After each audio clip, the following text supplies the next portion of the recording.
Hello, xin chào các bạn đã quay trở lại với kênh YouTube Review 5 phút. Ở cuối tập 62, sau khi đột phá hóa thần, Vương Lâm rất nhanh đã tới chiến trường ngoại vực lấy lại cái vỏ kiếm đã mất rồi trở về thắp hương cho cha mẹ. Không lâu sau, tại một nơi vắng vẻ, truyền tống trận đột nhiên sáng lên, sau đó thân hình Vương Lâm cũng liền xuất hiện. Sau đó, anh ấy liền lấy văn thú ra, Vương Lâm liền nhảy lên lưng nó rồi phóng về phía xa, nơi có cái truyền tống trận tiếp theo để dịch chuyển.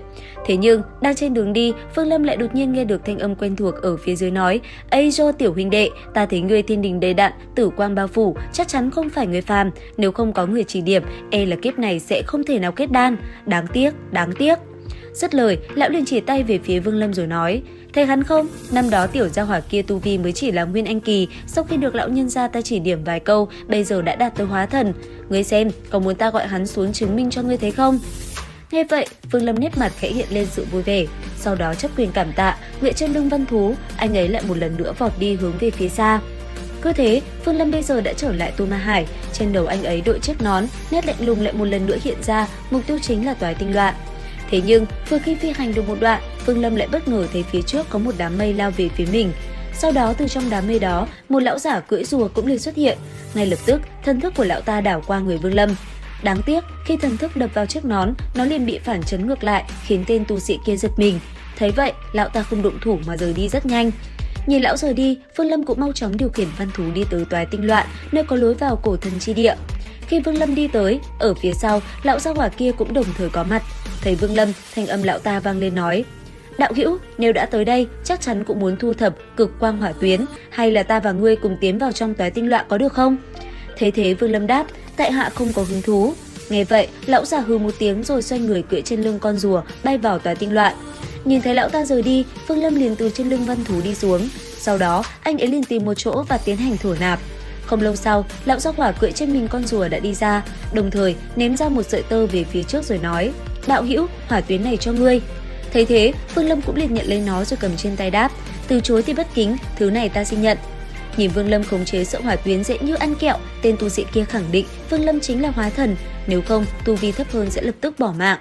Thế vậy, lão không chần chừ nữa mà chốc quyền nói: "Nếu đạo hữu không muốn kết thành một tổ thì tại hạ cáo từ." Nói xong, hắn vỗ con thú dưới chân một cái, nhất thời con thú lại tỏa ra làm mây đỏ, dẫm lên đó mà bay đi, thoáng cái đã biến mất. Nhìn theo bóng dáng tên kia biến mất, Vương Lâm xoay người lại thì thấy văn thú đã đứng cách xa mình. Thấy vậy, Vương Lâm nhìn văn thú nói: "Vật này có tác dụng đối với ngươi sao?" Nghe vậy, văn thú liền gật đầu. Tới đây, Vương Lâm liền dùng ý cảnh của mình phóng vào trong sợi hỏa tuyến và phá đi điểm gây hại của nó.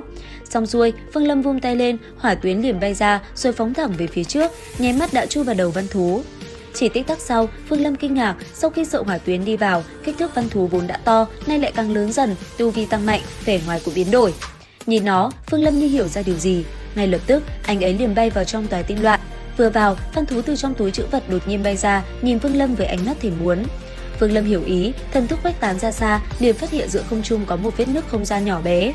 Rất nhanh, hai tay Vương Lâm liền biến hóa, tích tắc sau đã chộp lấy một đạo hỏa tuyến, rồi lại dùng ý cảnh phá đi điểm nguy hiểm của nó.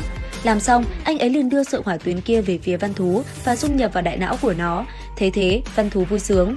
Tiếp theo, cho văn thú ăn xong, Vương Lâm liền nhìn văn thú nói: "Người cứ từ từ ăn đi, ta đi cổ thần chi địa một chuyến." Dứt lời, bàn tay khẽ động, Vương Lâm liền cầm tinh thạch ném vào từng cây cột. Nhất thời, khi tinh thạch rơi xuống, những cây cột kia cũng ngay lập tức sáng lên, trận pháp truyền tống cũng liền được khởi động. Nháy mắt sau, khi luồng ánh sáng chói lóa chiếu xuống, Vương Lâm cũng lập tức đi vào trong đó và bắt đầu dịch chuyển. Không lâu sau, vừa đi vào bên trong cổ thần chi địa, Vương Lâm đã liền tìm một chỗ và ngồi xuống. Nhất thời, phía dưới chân, một màu tím cũng sáng lên. Sau đó lấy ra cấm phiên, anh ấy bắt đầu đánh ra từng đạo cấm chế lên nó. Cứ thế bàn tay liên tục biến đổi. Thoáng chốc, Vương Lâm cũng hoàn thành được 98 đạo cấm chế. Chỉ còn một lần nữa, Vương Lâm đã có thể thành công. Đến đây, Vương Lâm hơi do dự một chút. Tuy nhiên nơi này là cổ thần chi địa, chính vì thế Vương Lâm đoán thiên kiếp có lẽ sẽ không xuất hiện. Chính vì thế hít sâu một hơi, Vương Lâm liền đánh ra đạo cấm chế cuối cùng về phía cấm phiên. Nhất thời, khi cấm chế đánh vào, cấm phiên chấn động xuất ra từng làn hắc khí. Một cảm giác nguyên sơ lập tức tỏa ra, dùng thần thức đảo qua một lượt, Vương Lâm cảm thấy khiếp sợ, uy lực của nó không ngờ gấp mấy chục lần khi chưa đại thành. Hai mắt Vương Lâm chớp chớp, nắm cấm phiên trong tay, sự tự tin trong lòng đối với hành trình vào tiên giới tăng lên rất nhiều. Sau khi tạo xong cấm phiên, thân thể Vương Lâm liền lóe lên chậm chậm bay về phía thông đạo, chỉ có một bóng đêm. Trong khoảng không gian kia, Vương Lâm có thể nói là rất quen thuộc, dù sao thì năm đó hắn cũng cẩn thận từ dưới mà đi lên. Khi đó đã trải qua vô số nguy hiểm, lúc này đi lại hắn cũng không dám khinh thường mà cẩn thận trầm xuống. Bất chợt, Phương Lâm thấy phía dưới chân mình, hư ảnh con dao long khi trước đuổi theo mình lại đột nhiên xuất hiện. Thế nhưng lần này, nó lại đang đuổi theo một con cóc, nhìn qua con cóc kia đã bị dao long rượt đuổi đến kiệt sức. Nhìn cảnh tượng đó, Phương Lâm cũng không chậm trễ mà liền chớp lấy thời cơ, chỉ trong nháy mắt, chiếc vòng trên tay cũng liền xuất hiện rồi ném thẳng về phía trước quát lớn nói: "Nếu không muốn bỏ mạng thì đừng vùng vẫy." Dứt lời, chiếc vòng kia liền hóa khổng lồ rồi bao phủ lấy con cóc và dần thu nó lại. Nhanh chóng thu lại chiếc vòng, Phương Lâm cũng lập tức bỏ chạy thoát khỏi sự truy đuổi của con dao long khổng lồ kia. Thời gian qua đi, không lâu sau, ở tại một tông môn cách rất xa Tu Ma Hải, mọi người đang tập trung rất đông để tiến vào truyền tống trận, đi tới chiến trường ngoại vực thì bất chợt truyền tống trận lại lóe lên. Sau đó, hư ảnh Vương Lâm cũng liền xuất hiện đứng sừng sững giữa không trung. Phía dưới, nhìn vị cường giả với ánh mắt lạnh như băng vừa xuất hiện nhìn về phía mình, tên cầm đầu đám người kia cũng phải toát mồ hôi lạnh. Tuy nhiên vừa tới, Phương Lâm không làm gì mà chỉ hỏi xem nơi này là nơi nào mà thôi. Sau khi biết được vị trí, Phương Lâm không nói gì thêm mà lập tức rời đi. Không lâu sau, thân hình Phương Lâm bây giờ đã có mặt ở bên trong một cái hang động nhỏ. Rất nhanh, anh ấy vừa đi vào đã liền hạ cấm chế bên ngoài cửa động, không cho ai đi vào. Làm xong, Phương Lâm cũng liền ngồi xuống lẩm bẩm nói: "Hành trình đến tiên giới lần này, các tông môn đều nhìn chăm chăm như hổ đói, ta nhất định phải chuẩn bị vẹn toàn mọi thứ." Dứt lời, anh ấy bỏ từng bức tượng gỗ khắc lại hình lão nhân có ý cảnh tuế nguyệt khi trước được mình điêu khắc rồi để nó xuống mặt đất. Nhìn qua nó một lượt, Vương Lâm lại tiếp tục lấy từ bên trong người mình ra một quyển trục. Nhìn nó một hồi, ngay sau đó, Vương Lâm liền mở nó ra. Nhất thời, khi quyển trục được mở ra, một làn khói đen cũng ngay lập tức ập vào mặt Vương Lâm, khiến anh ấy giật mình. Ngay lập tức, Vương Lâm cũng liền đóng nó lại. Cho đến bây giờ, anh ấy vẫn không hiểu cuộn tranh kia là loại pháp bảo gì. Hít sâu một hơi, Vương Lâm lại rơi vào trầm tư. Theo suy nghĩ của anh ấy, lúc này mình đã có 3 loại pháp bảo là một cái chuông, một cái gương và một cây đao nhỏ, cùng với cấm phiên. Pháp bảo như vậy cũng đủ để mình tiến vào tiên giới tranh đoạt một phen rồi.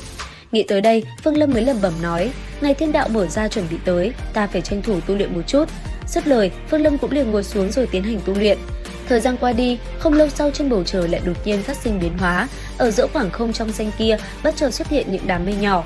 Sau đó, lấy nó làm trung gian, một cột sáng cũng liền chiếu thẳng xuống phía dưới. Nhất thời, ở những nơi có người sở hữu vũ đỉnh, thân hình của họ cũng liền phóng thẳng lên trời cao. Nhìn những cột sáng xuất hiện, ở một góc xó xỉnh nào đó, lão Vân Tước Tử dựa lưng vào một bức tường lẩm bẩm nói: "Mở ra rồi, tiểu tử kia, nếu ngươi sử dụng tốt cái mũ rơm lão phu cho mượn thì lần này sẽ giữ được tính mạng, nếu không theo lời dặn, sợ rằng khó giữ được cái mạng nhỏ." Cùng lúc đó, ở tại bên ngoài hang động, Vương Lâm cảm nhận được dị tượng phát sinh thì rất nhanh đã đi ra bên ngoài.